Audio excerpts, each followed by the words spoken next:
dark. Some things are better left unknown. And I'll never find you here, 'cause no one's ever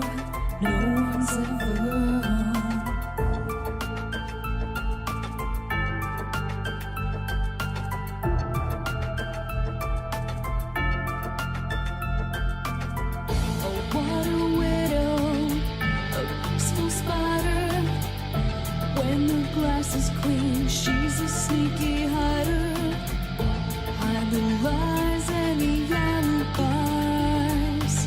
Oh, what a sinner is it in her?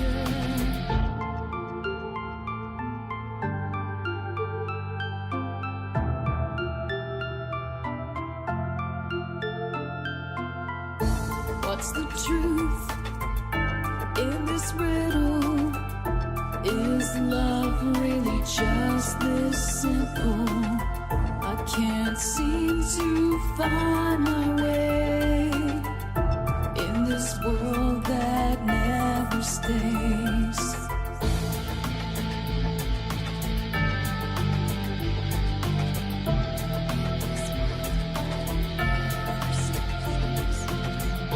What a widow, a peaceful spider. When the glass is clean, she's a sneaky hider. Hide the lies and the alibis. What a sinner is it in her?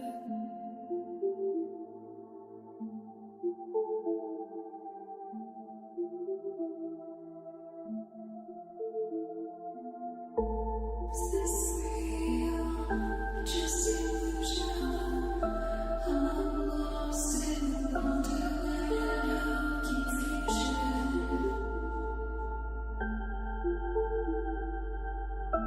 I'm lost in wonderland of confusion. Is this real or just illusion? Manifestation or a dark delusion?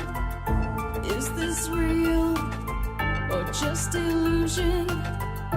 I'm lost in a wonderland of confusion.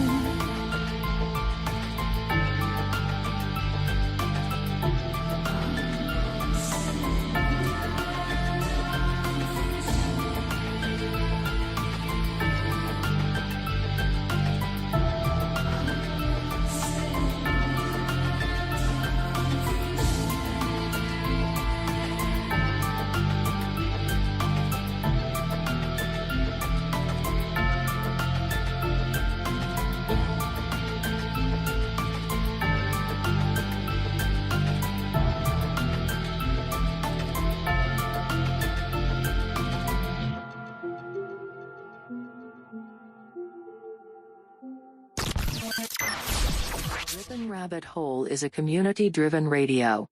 At times the community comments may reveal prejudices and other beliefs that we or our sponsors do not condone.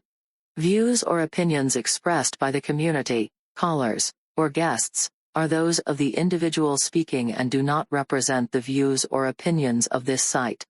Ripon Common Sense content is intended for mature audiences only. Enjoy.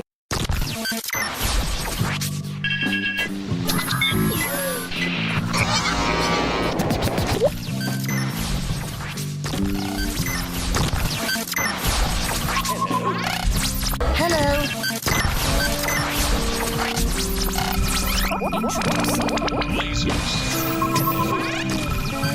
Hello.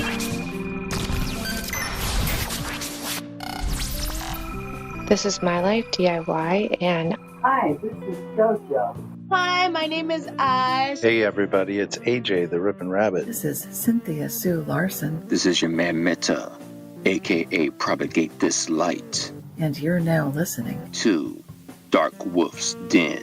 The Dark Wolf's Den Show on Ripon Common Sense Radio. This station is now the ultimate power in the universe.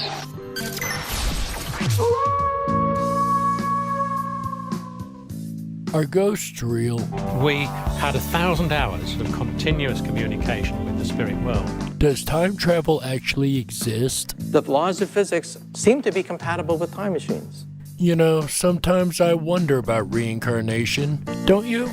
A 4-year-old boy in Adelaide, Australia, has told his parents that he used to be Britain's Princess Diana. What would happen if the world found out that aliens were real? I didn't say disclosure would be easy, but what is the alternative? To establish a space force as the 6th branch of the armed forces. We have so many questions and yet so little time, so to have you here, the pleasure is all mine. Coming to you from a secret mountain cave, hidden deep within the Idaho wilderness.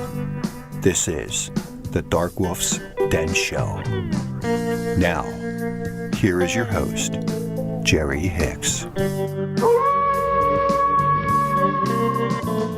That's right, I am Jerry Hicks, also known as the Dark Wolf, and we are broadcasting live worldwide from a secret mountain cave hidden high up in the beautifully snow-covered peaks of the Idaho mountains. That's right. We're ripping through the electromagnetic soup, tearing through the atmosphere, and tunneling away into your radio like a quantum particle. This is the Dark Wolf's Den Show for Thursday, March 4th, 2021. So whether you're on the edge of reality, the edge of the galaxy, or the edge of your seat, we're glad you chose us to be right there with you. Tonight, ladies and gentlemen, we're going to march forth with an all-new episode. Haha, see what I did there? Seriously, though, we're going to be talking about the mysterious stone balls found all across the world.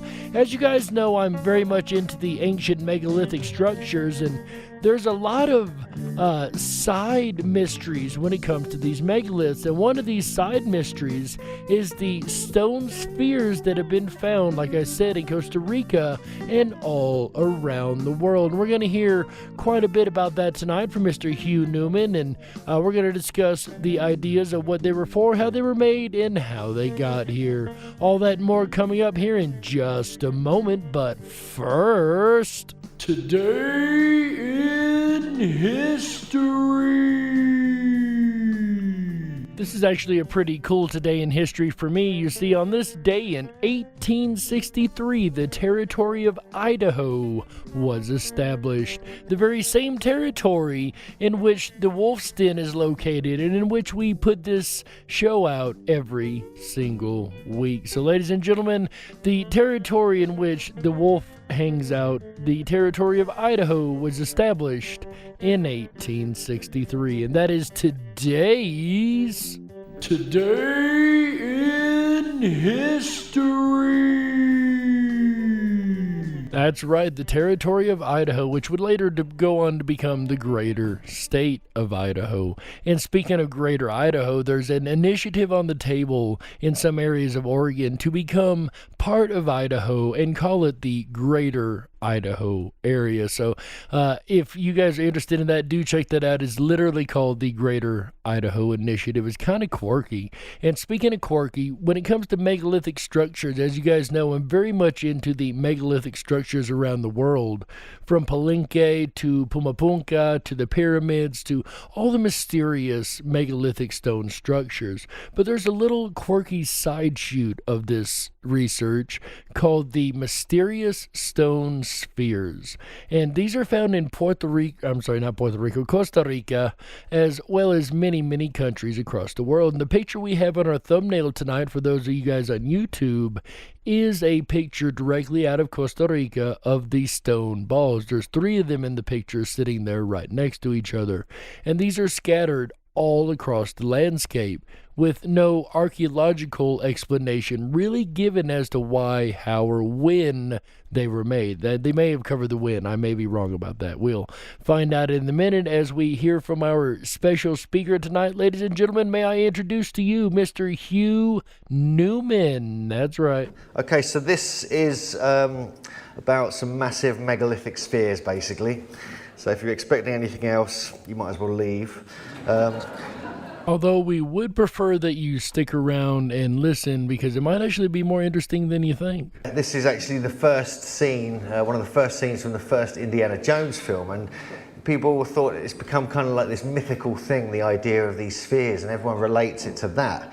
But actually, there's an ancient culture in Central America, in Costa Rica, that has hundreds of these spheres. Often, some of them are actually as big as the ones featured in the film.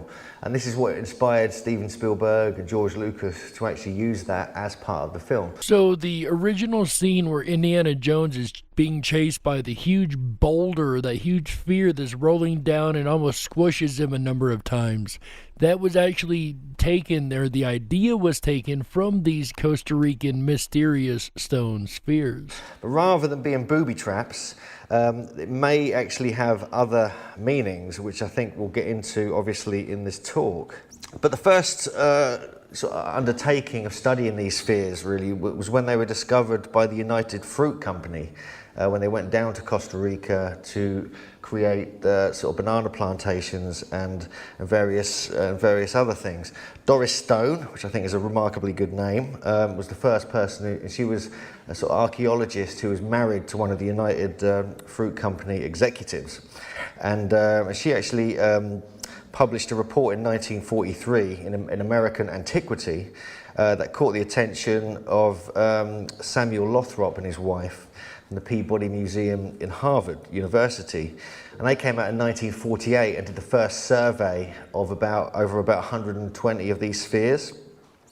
They excavated some of them because many of them were buried within the ground. And you can see them doing the excavations here, and this is them there. And they were kind of sort of getting them out of the ground and other things.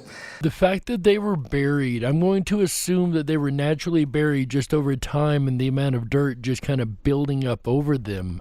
That takes quite a long time. So these aren't exactly newer creations, if that is the case. The biggest one they found was about 9 feet, and there are suggestions, and there are more being discovered as we speak, actually. And then Matthew Stirling came over.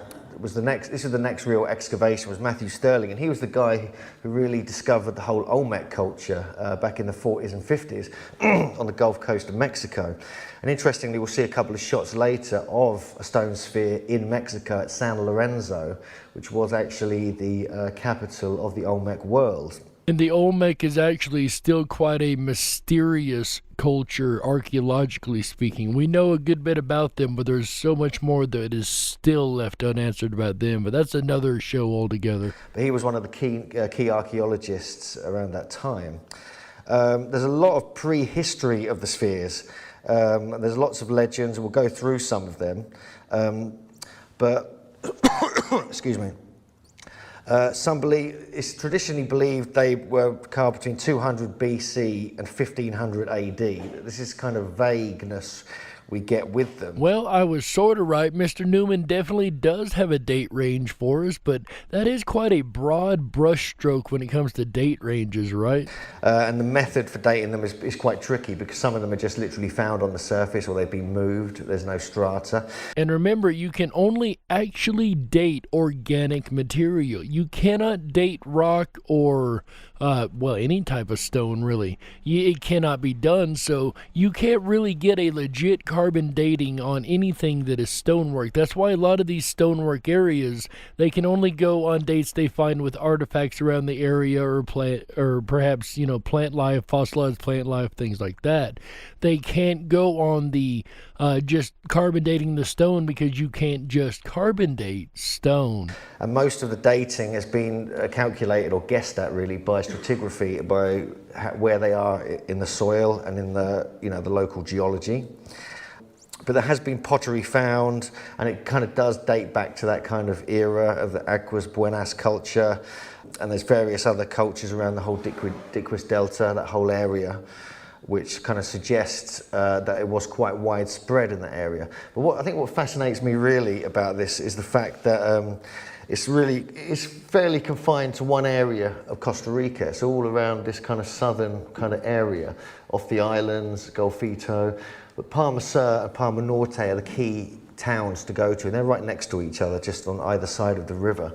Which to me suggests one of two things. Number one is just a regional difference within the same culture, or number two, it could be a completely different culture sharing that side of the country. A lot of them have been moved to San Jose. There are a couple of other interesting kind of sites around, in Costa Rica, but the stone spheres are the things that really grab people's attention. The great explorer, if you want to call him that, Christopher Columbus, on September the 18th, 1502, stumbled across what he thought was India. And actually, this was one of his, I think it was one of his fourth and final voyage. So September the 18th, 1502, he stumbled into the east coast of Costa Rica. And he believed, he obviously found India, and he went into the land, he met with the local tribes, he was shown their kind of culture. He was even taken to one of the graves of their kings, and he eventually heard stories that on the western side, which is the area we're kind of talking about here, was a great naval culture, which had a different name, and it was like 10 days walk from the eastern side, which is, he came into this area here, around Limon. And they didn't, by the time when some of them went over there, they didn't really find any evidence of this naval culture, although the stories were there. And this kind of gives, this is quite interesting, because this is really the thinnest part of Central America you can get through, and a little bit further south we have the Panama Canal. So according to the local legends, there was a completely different culture, a naval culture, over in that part of the country. So that answers that question. But on the east coast was the realm of the Caribs, and on the further west was the Barucas, Chibchas, and the Diquis peoples in the southwest. There were a few 100,000 of them when they turned up. This was the sort of rough estimate, but soon smallpox and other influenza and other things kind of wiped them out pretty much, unfortunately, a bit like what happened in North America and in Mexico and other places. But only a tiny percentage of the actual descendants of the sphere makers really exist anymore. At least the cultures that are thought to be the sphere makers, the cultures that existed in the same area in which the spheres were found. There was always these legends associated with them, which I found really interesting, that they either had gold in them or they had some kind of treasure inside them. Which is actually a pretty common thing to happen. There were legends where I grew up about a bunch of statues, and this is long before my time, but they were called Wickham's monuments. This man named E.T. Wickham built all these monuments to American heroes and just different things he adored. And he built them just out of everyday objects, anything he could get his hands on. They're a really local thing to Clarksville, Tennessee. Amazing structures, or at least they were in their day. However, after the builder passed away, these rumors started getting around that he had hid some kind of treasure in these statues, so they absolutely destroyed them. And in this case, they found nothing. So, I understand how legends can work and some things can get around, but what's really interesting is when something happens and the legends are actually verified. I got talking to Lee Pennington when I met him when I was up in Wisconsin last October, and he's been to Costa Rica, did some research. We got talking about this. You saw in the video there the sort of black stone, a little black pebble in the middle of that sphere. Now, in some of the spheres, what they found is these small black pebbles, and there's legends that there were coffee beans at the centre of these spheres. So when this one was broken open, then they actually found that. It was quite surprising. So you have to question, how did that get into the centre if it was a natural rock? Did they somehow somehow psychically see that something was there and then they carved it around that? Or were they cast even? There's some suggestions, like people like Joseph Davidovitz and others suggest that some of these were cast. So the legend of these particular spheres that they were speaking of said they had coffee beans in them, and turn around, break one open, and lo and behold, there's coffee beans in them. And like he says, he brings up a good point. How did they know? Just from looking at the outside of a stone sphere that didn't have any kind of traces of coffee beans or showing that they were there, how did they know that there were suddenly coffee beans inside this stone? And when he's talking about casting, he's literally talking about molding of the rock in like a mold cast, like you would do a plaster casting of something. He's talking about the same thing. The suggestion that these spheres were cast, but you're talking about casting of granite, if I'm not mistaken, which is insane in itself, but it can be done. That's what molten lava is granite. But you've got to get this heated up to a point that you can cast it, and you've got to have a mold to cast it in, and neither of the abilities have been found to do either on this area of Costa Rica.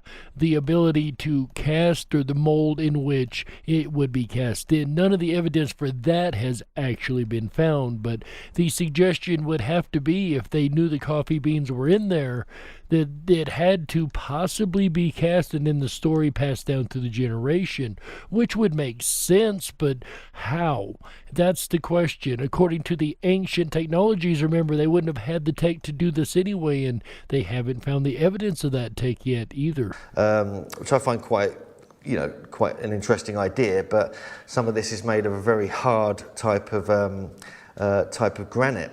Most of these spheres are slightly different type of granite to what we're used to. Okay, and Hugh has just confirmed for me it was granite. I thought it was, I just wasn't 100% sure. But yeah, these are most of them made of granite stone. Granite, as we've spoke about many times, is one of, if not the hardest of all of the stone. Granodiorite is the kind of, I don't know if I'm pronouncing that correctly, Mr. Shock, but granodiorite is what most of them are made of. So it is a pretty hard, igneous stone that comes out of the nearby Talamanca range of mountains.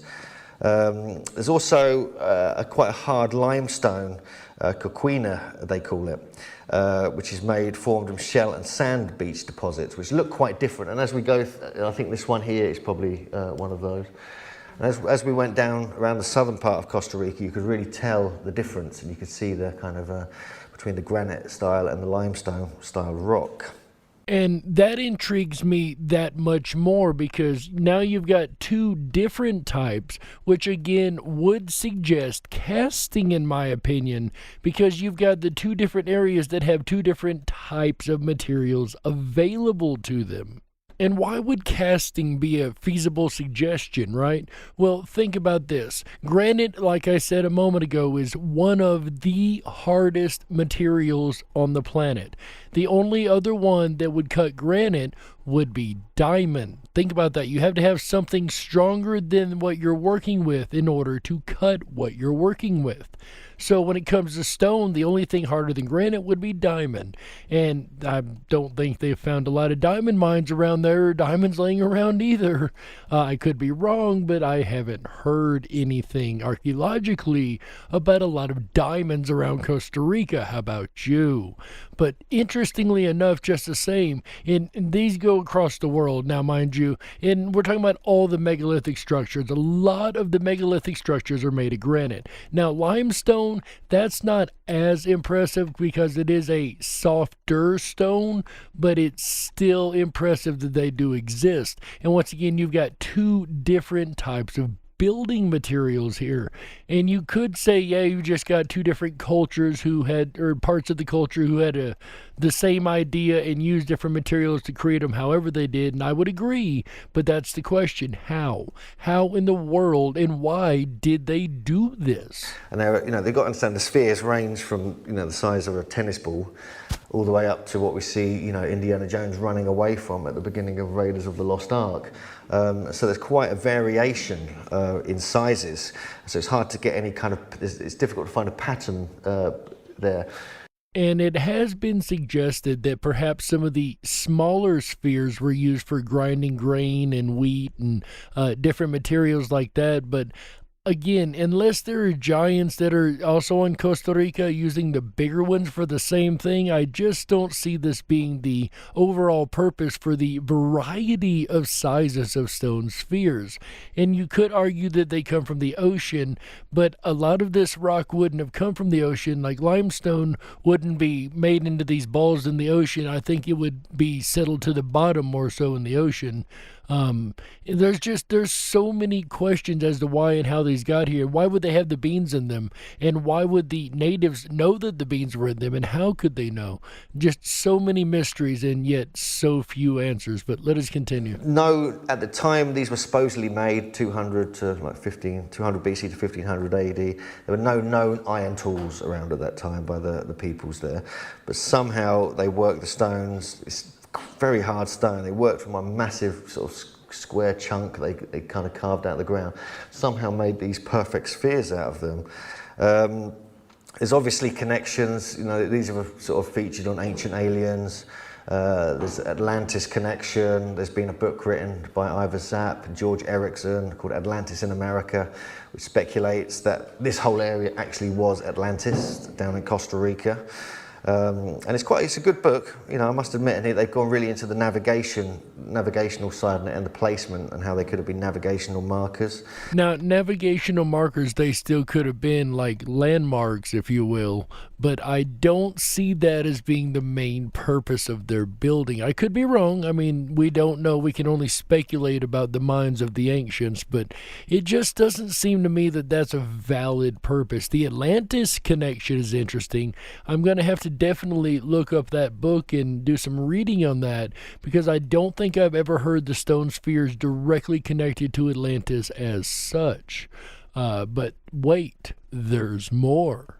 There's other legends that there was some kind of magic potion that was able to soften the rock to make it more easily manipulated. So this could be a reference to some kind of molding technique applied rather than actually softening the rock. And similar ideas have been put forward about the rocks down in Peru and other places around the world.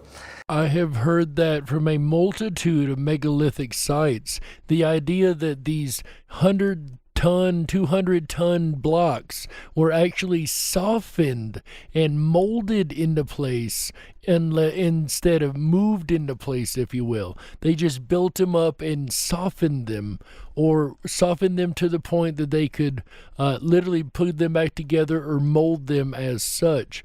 Or, you know, pretty much, I guess if it's even tons, you could probably roll it, if you could get enough weight behind it. I don't know. It's really interesting. Then it's one way that, say, the H blocks in like Pumapunku could be explained.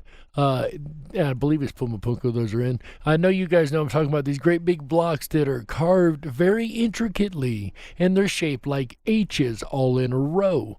And I don't understand the purpose of them, but the amount of carving and detail needed here is extravagant. However, if you could just soften the stone, it would make it much easier. And we know there's many, many, many plants on this earth that we have barely begun to understand the properties of.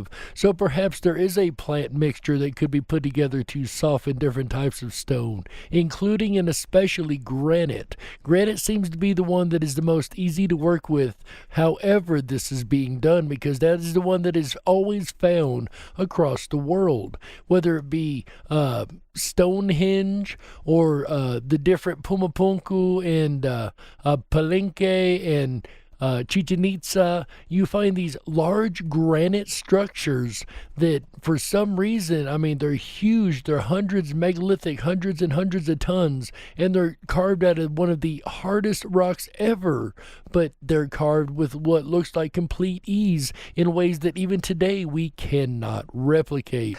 And the one legend that kind of gets my attention is that the spheres were formed around a coffee bean or nuggets of gold. Because of this legend, about maybe 40 or 50 of the spheres were actually dynamited open, so they could try and find the gold. I don't think they'd do it for coffee, but they're certainly doing it for gold. But no gold was really found, but some of them had these strange black stones in the middle of them, which kind of confused a lot of people, and it's kind of been, no one's really done much research on that. Now that is highly intriguing, these small black stones that are being found within these rocks. And it could be fossilized coffee beans, it could be a variety of things, but why the black stones? Why all of them in the middle of these spheres? What is the connection there? Is granite forming around this black stone? And if so, how was that able to be done? Or if it's molded, I could see that being the central circle that they built around. That would make a little more sense if it was hand molded opposed to an equipment being used. But just the same, I mean, you would have to have a softener that really softens the granite a lot to be able to mold it around another object, especially to the size of some of these stones. There's other legends that claim they are like marbles of the gods. They're a game for the gods, played by the giants that inhabited the earth. Which, you know, Robert was obviously talking about last night in Easter Island, which is, there are connections, there are kind of similarities with Easter Island as we'll go through the talk. Now, that's also very, very interesting. Giants, perhaps it could be giants that made these structures, or they could be like we consider marbles. They would have been marbles for the gods, but I don't know of any actual findings, and I'm gonna have to look back into this again if there are any Costa Rican giant findings. But in the meantime, ladies and gentlemen, unfortunately there's the music for the halftime, so it looks like the clock has got us, so we got to go ahead and take a network break right here, and we will be right back for the second half of the Dark Wolf's Den show and more about the mysterious stone spheres right after these messages. Don't you touch that dial. That's right. We gotta stoke the fires and run off the men in black. Don't touch that dial. We'll be right back.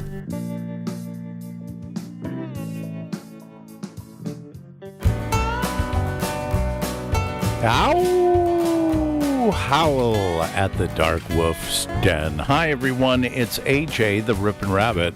Are you enjoying the program so far? I know I am. If you haven't done so already, please make sure to thumb up this video, hit that subscribe button and ring that bell. You'll get our notifications every time we go live. Jerry Hicks in the Dark Wolf's Den is here every Wednesday and Thursday nights. He kicks off the weekends right, and we have the most extended radio weekends around. That's right, we're here every Wednesday, Thursday, Friday, Saturday, and Sunday nights, bringing you the very best of common sense radio, the Ripon Rabbit Hole. I'll be back again tomorrow night with the Ripon Rabbit Hole live show starting at 7 p.m. Pacific, 10/9 Central, as we dive through humor.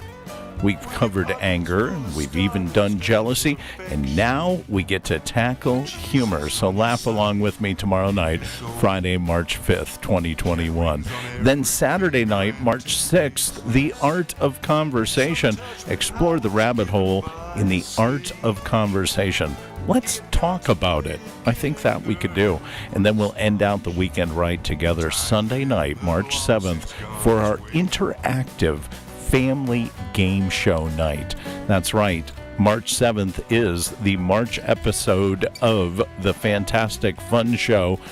Will CSN stay seated on the throne and wear the crown as the champion Fantastic Fun King another month in the row?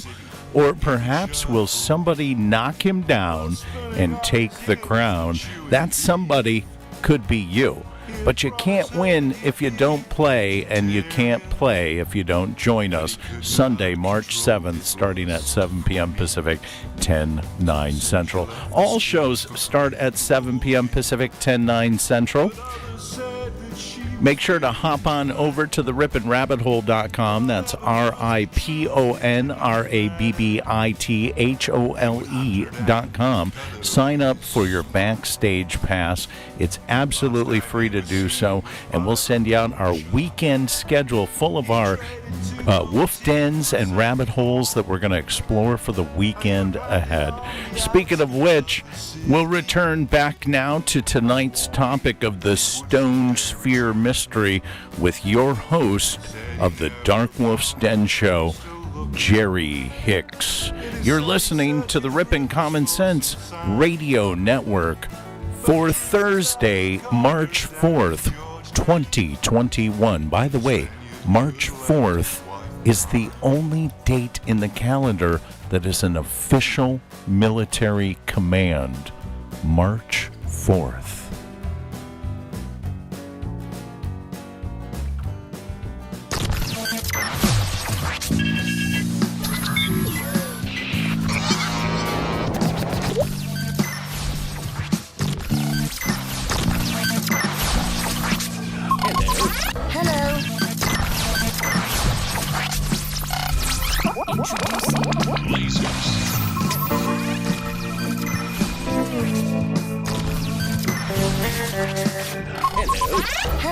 This is My Life DIY, and Hi, this is JoJo. Hi, my name is Ash. Hey everybody, it's AJ the Ripon Rabbit. This is Cynthia Sue Larson. This is your man Meta, aka Propagate This Light. And you're now listening to Dark Wolf's Den. The Dark Wolf's Den Show on Ripon Common Sense Radio. If you were meant to be controlled, you would have come with a remote, but you didn't. And that's why you listen to the Dark Wolf's Den Show. Now, here is your host, Jerry Hicks. That's right, I am Jerry Hicks, also known as the Dark Wolf, and welcome back to the second half of the Dark Wolf's Den Show for Thursday, March 4th, 2021. So whether you're on the edge of reality, the edge of the galaxy, or the edge of your seat, we're glad you chose us to be right there with you. Tonight, ladies and gentlemen, we are discussing the mysteries of the mysterious stone spheres, mainly in Costa Rica, but again, it ties to the megalithic structures all around the world. And where we left off in the first half, we were talking about the different legends that surround these stone balls and how the legends are not just so legend, but a lot of them have been proved to be true, like the black sphere at the center of these rocks for whatever reason. And it could be, once again, as we covered in the first half, anything from a fossilized coffee bean to God knows what, maybe part of a extraterrestrial piece of equipment, right? Who knows? But we are going to carry on and continue discussing the legends of the mysterious stone spheres. Ladies and gentlemen, it is my pleasure to once again introduce back to the platform Mr. Hugh Newman. There's also the cosmogony of the Bribri, which is shared by the Cabacars and another group down that way from a few hundred years ago. They're called Tara's cannonballs. And they were like gods. It was like the thunder gods would fire them through a giant blowpipe to kind of create hurricanes and winds in order to drive out any evil from the lands. So there's all these different ideas about it, which are kind of fascinating when you kind of look into it. And once again, the gods show up in these legends, and I just find it so intriguing how many cultures attribute things to these gods, and it makes you wonder who the gods really were. And yes, I do understand how legends are made, like I said in the first half, but then again, you're talking about an ancient culture, not modern day legends either. And some of these rocks actually have carvings in them, some very, very intricate carvings at that. I think Lothrop and a couple of other people later kind of noticed and thought it may represent certain constellations. And there's another sphere, there's one other sphere like this in situ, more or less in situ in the area it was discovered. It was one of the larger ones, which has got a much more elaborate carving on it, with a boat on it, which I think is really interesting, which suggests this this navigational idea. Which again would match the legend of the navigation culture in the western area of Costa Rica. In the first half, we spoke about the culture that lived there that were naval culture and had sailed the seas and whatnot. And you're talking a very, very early naval culture at that. Then you get these. These are very odd. People just suggest they're funerary kind of tables, which they lay the dead out on. But Ivor Zapp and George Erickson and a couple of other researchers have kind of agreed upon this, is that they were actually used on the wooden boats, or the balsa wood boats they were using, to ram them in the front of the boat, so then it enables navigators to actually sail against the wind better. This is like an old technique from the Polynesian area. And this is actually, some of these were actually seen by, were shown by the tribes who met Columbus when he first arrived, Christopher Columbus, and they took him to do it and they showed him this. And later it was realized that they were maybe showing one navigator, Christopher Columbus, you know, the ancestors who were navigators back then. So, but it's unclear, it's just sort of speculation put forth. But look at the beautiful stone carving here. You can just see the intricacy all the way around the edge, and it's slightly curved as well. So we're looking at quite high technology to create such things. And it amazes me that no matter how much evidence of high technology that we researchers put forward, we're always called pseudoscientists by the scientism group that decides what is real and what is not, right? Especially, and like I've said 100 times, the worst of these scientism practitioners, the archaeologists. They are the horrible ones that must stick to their narrative, and no matter what evidence is suggested or shown to them, they refuse to acknowledge it. And it really amazes me when we have cases like these with the mysterious stone spheres that actually bring a lot more into question than originally thought on the surface. It really makes you wonder why they refuse to look at these and why they refuse to accept the evidence presented to them. Now, this kind of grabbed my attention because obviously this is just one of the more flatter pieces of rock, similar to the one we just saw. It's not from a sphere. I don't know why I really put that there, but this is like, you know, classic relief carving that we see in other places around the world. I think the most obvious one is that Robert showed a picture of last night, is the one at Göbekli Tepe. In a way, this is a beautiful relief carving, and just to create that is incredibly tricky way to create rock carvings. But it's a very similar style and design to Göbekli Tepe. And the H blocks that I spoke of earlier also have these same relief type carvings on them. And it just goes to the idea once again that there could have been something used to actually soften the stone, a chemical property of something that we don't quite know in modern Western science yet. We also see similar things in Peru. This is at Silustani, around Lake Titicaca. This is one of the chilpas or towers there, and we see another sort of relief carving on the outside. This is also at Silustani. This is just down in the car park next to the museum. They've just thrown a load of these next to this couple of old cars they've dumped there. You sort of see the number plate there, and this is incredible kind of relief carving that's very worn, weathered, but it just shows you that there are connections here. And there are similarities, and there's no conclusions here about this, but at least we're starting to spot these similarities, as Robert and others have been doing already this weekend. And once again, to me, it lends to the conclusion that there was another chemical or mixture used to create these objects. This is the statues that were found in the same places as many of the stone spheres. This guy is amazing. Look at that haircut. It's like a punk.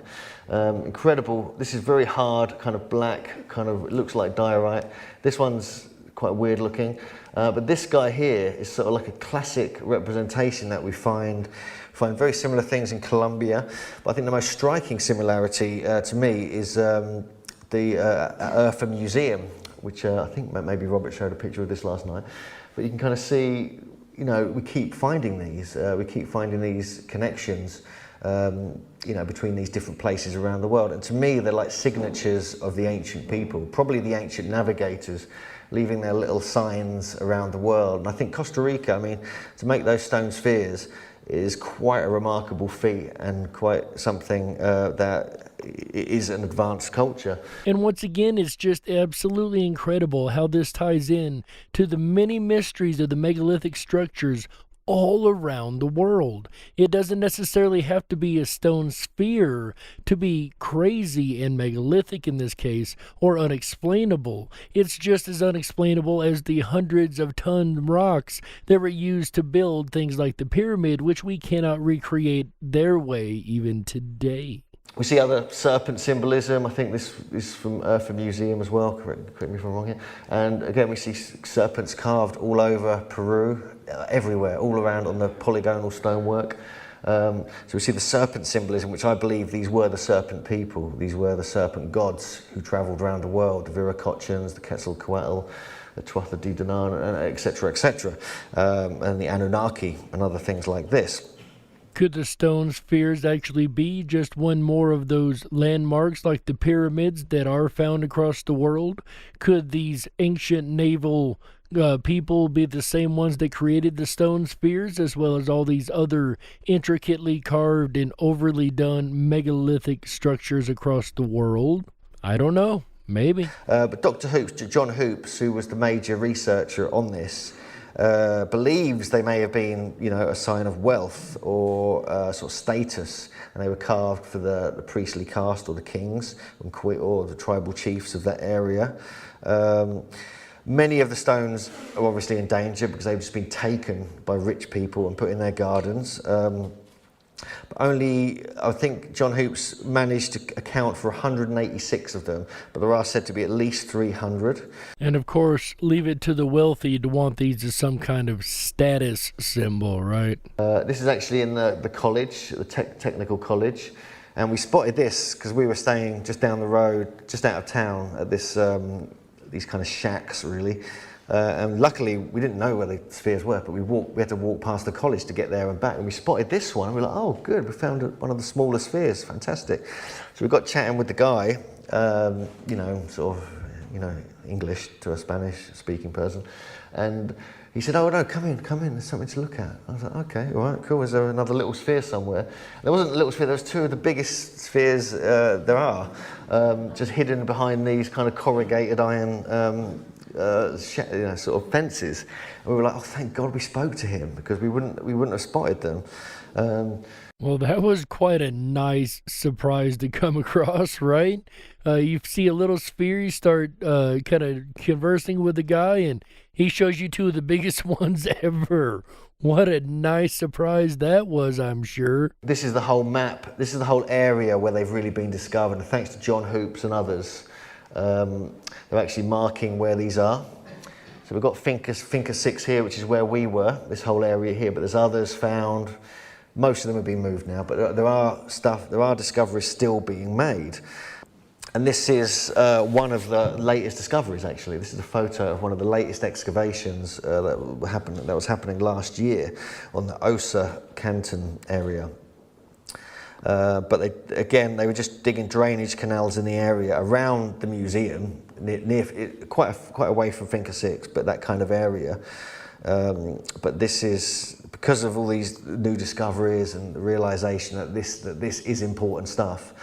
UNESCO have got involved, and it's going to be a proper big archaeological site. You probably have to pay to go into it and things like this, but at least it's being preserved and protected, and the spheres are staying in situ, and they're kind of doing what they can to accommodate that, because it's just not been like that there, basically. It's just been pretty random. Most people just look at the ones in San Jose Museum. Which I think is absolutely incredible. I don't like the fact that archaeologists are going to step in and try to put a narrative on it, as they always do. However, the fact that it is protected is definitely a plus, and I cannot argue with that anyway. But these are the configurations they kind of come in when they were discovered. This is actually at Finca 6. Two of these they're in the museum now, and I think these two are in the museum now. So unfortunately they're not, but luckily John Hoops, he did actually record where they were. And this is where Ivor Zapp and George Erickson in their book Atlantis in America, when you extend these alignments, they do kind of go over to Europe, which he suggests they may link with Stonehenge. There's other ones that go towards Easter Island, but when you actually get on Google Earth, or you start doing a bit of proper data research, it's not that accurate really, but it's an idea. And it would be useful for navigators to know where they're going. So with the inaccuracy of the data there, I really would not put a whole lot of faith into that particular idea, but that's just me. And similar ideas are found in certain islands in the Pacific, in the South Pacific, where they had these spheres, they had these stones marked across the landscape, so they were directional markers where you need to sail. But I think they were a bit more, it's kind of a to me it sounds kind of vague, so I'm a little bit unsure about that whole theory. I mean, it's just as logical as any other theory, but I mean, maybe they were landmarks. Maybe they were like the pyramid builders or something like that. It was their signature of their culture to put these and know they sailed through, or this was a sailing route of this or that other type. It's only, like he said, just a speculation. But these ones that go in straight lines obviously fascinate any lay hunter that might be here. Some of them were in dead straight lines. It wasn't this long. This was kind of a small, area, just a few feet, 30 feet long or something. But the spheres were in alignment to each other. So whether that had a meaning to them, or whether it was just because it looked nice and neat and tidy, whether it was a ley line. And of course, when you start really digging into the ancient megalithic structure research, you start to find ley lines come really into play in a lot of the placement of these structures. So perhaps it was once again connected to the ley line phenomena that we don't know, but it's interesting that would come up. Now there are, this was from ancient aliens, and they, some people suggest they were like representing planets or other, like the sun, the moon, and even stars, sort of mapped on the landscape. But again, when you look at it, it doesn't all quite fit together. It's kind of like a nice idea, and it kind of there could be some astronomical events happening. Some of the alignments do seem to match some sunrises and sunsets. Some do match moon rises and moon sets, but it's quite vague. It's not the accuracy we saw when, obviously with Alexander Thom and others. But everything having been moved around by so many different people already, it's really hard to have a full understanding, at least in that area, of what they actually were meant to represent. But what do you guys think? It's a strange mystery, these stone spheres. How were they created? Why were they created? Is it the culture that lived there at the time that did it? Or were they only the ones that lived there at the time when they were done?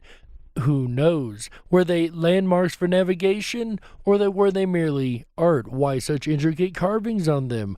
Were they trying to tell a story? Were they maybe the marbles of the gods? So many mysteries surround these stone spheres, and so few questions are getting answers. And it seems the more we find, it's funny, I was going to say, the more answers we come across, the more questions that arise. And that's when you know you're on a good path. When you continue to find questions that need to be answered, when you find the answer to another question. It's how we learn. It's how we know we're headed down the right path, as I said a moment ago. But what do you guys think? Do you think that there is something to this stone sphere mystery? Do you think it is intriguing that it connects to all the other ancient megalithic structures? Do you think maybe it was aliens or the gods, like they say? Do you think maybe they were molded together? Do you think maybe the ocean just rolled up a bunch of circular stones and they just happened to be in that area? Kind of strange it would be just in that area, even though we do find them in Bosnia and other areas that are not quite so ocean-based, but not as many or as widespread as in Costa Rica. But in the end, ladies and gentlemen, all you can do is look at the evidence, listen to the stories, and use a little common sense, and then you be the judge.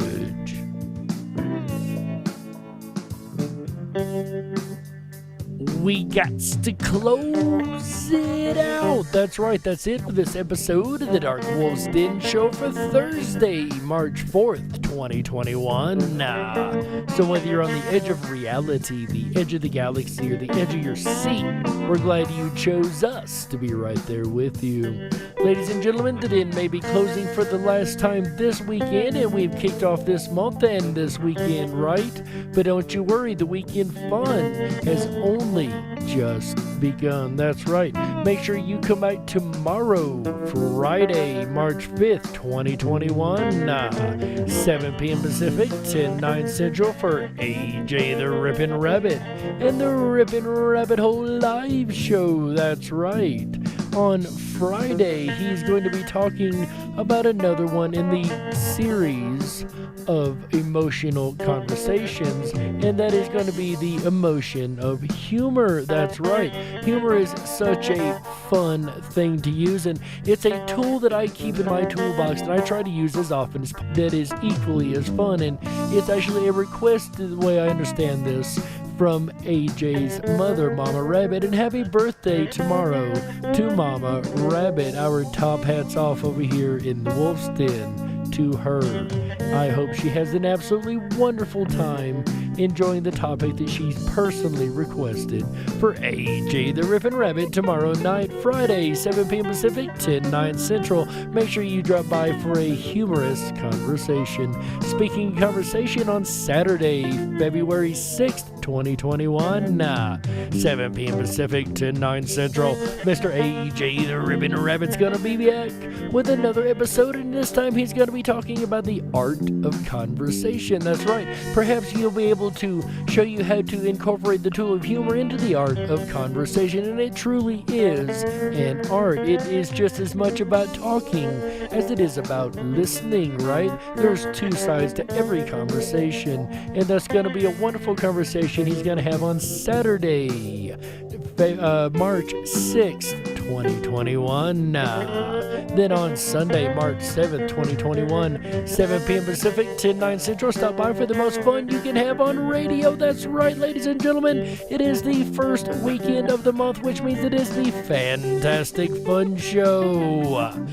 The king or queen will be crowned at the end of the show, and we will know who is the king or queen for the rest of the month here on Ripon Common Sense Radio and the RiponRabbitHole.com. That's right. All you got to do is come on over and hang out with us and enjoy an absolutely fun trivia game with a all-star cast of players. That's right. You've got CSN, or Champion Sports Nation, also known as CSFL Champion, and he is the current reigning king. And we've got My Life DIY, who always gives him a run for his money.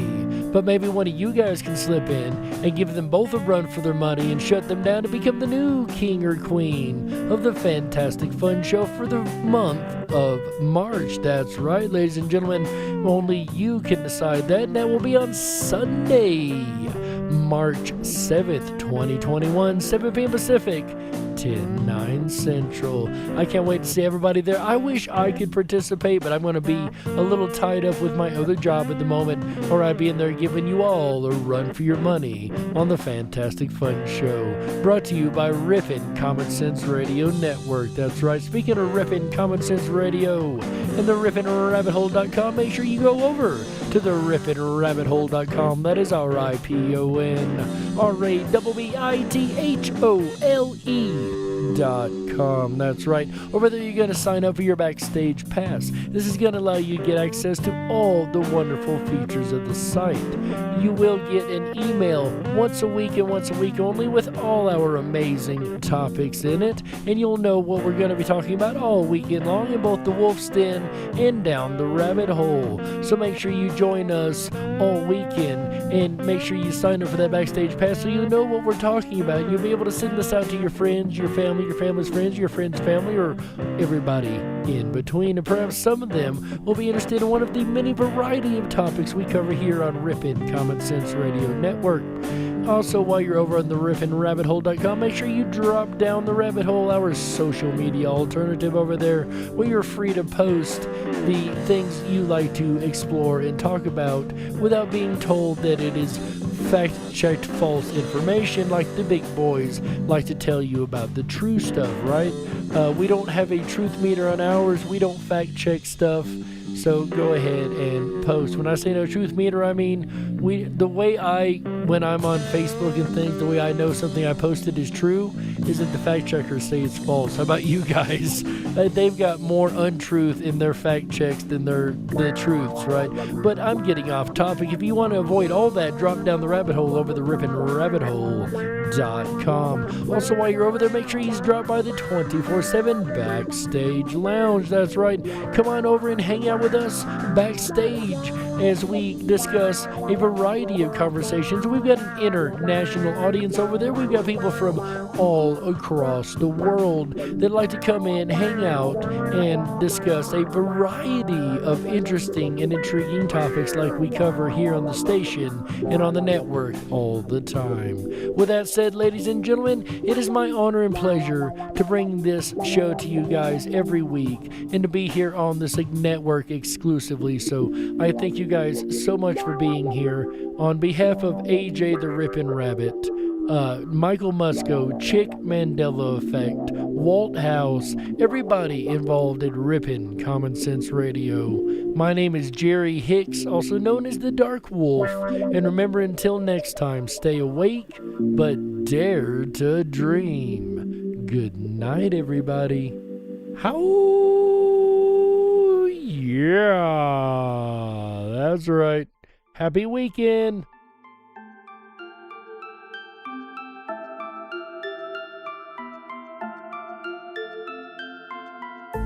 Unlocked and into the dark. Some things are better left unknown.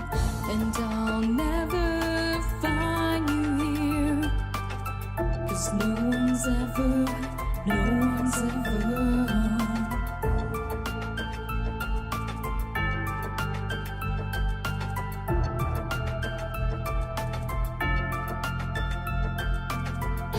What a widow, a peaceful spider.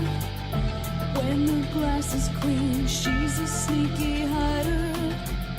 Hide the lies and the alibis. Oh, what a sinner, is it in her?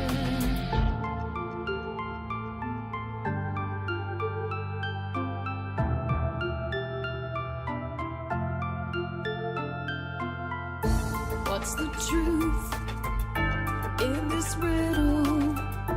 Is love really just this simple? I can't seem to find my way in this world that never stays.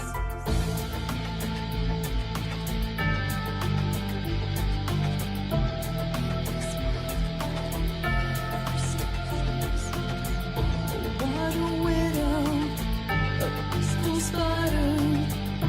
When the glass is clean, she's a sneaky hider. Hide the lies and the alibis. What a sinner, is it in her?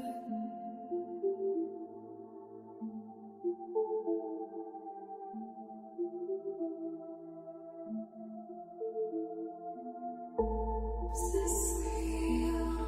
Just illusion. I'm lost in the wonderland of confusion.